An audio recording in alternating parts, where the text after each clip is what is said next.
Ilir Meta dhe Monika Kryemadhi do të vazhdojnë bashkë të ndarë përballje me akuzat e SPAK për korrupsion, pastrim parash dhe fshehje pasurie për të cilat ish presidenti u arrestua dhe mbahet në paraburgim, ndërsa ish ligjvënësja u hetua në gjendje të lirë.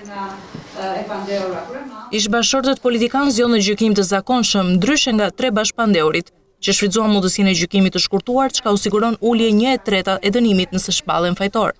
Sepse do të provojnë pafajësinë.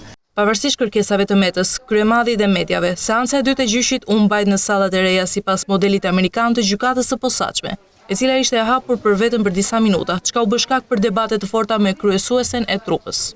Ish presidenti Meta përshëndeti sërish me simbolin e shqiponjës dhe pati disa komunikime të vështira me përfaqësues të opozitës që ishin në sallë për ta mbështetur, ndërsa shmangi çdo kontakt me Kryemadhin që qëndronte ulur përpara.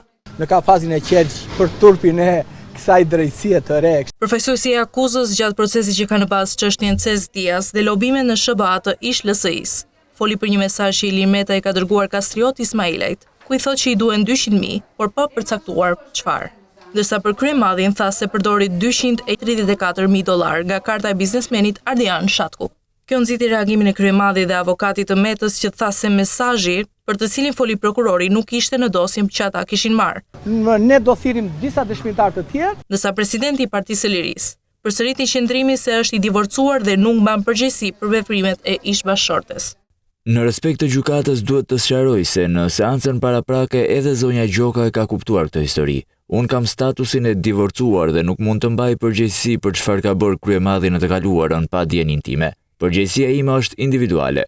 Më tregoni një shpenzim që kam bërë unë. Edhe orën e kam prej 20 vitesh. Nuk u kushtoi shumë rëndësi këtyre. Pas seancës, Monika Kryemadhi përsëriti se hetimi ndaj saj dhe Ilir Metës është politike dhe pa prova. Kjo është një çështje politike, do një durim strategjik. Shfaqja e parë e Ilir Metës pas arrestimit në seancën e kaluar nxiti debat për ndryshimin fizik, të cilin Kryemadhi e kaloi me batut. Meta në posturë është drejt. I kishin çu kostumin e gabuar javës që kaloi. Më herët gjykata e posaçme rrëzoi kërkesën e parë të Ilir Metës të lënë në qelinë e paraburgimit pas vendimit të gjykatës së lartë për unifikimin e praktikës për masat e arrestit.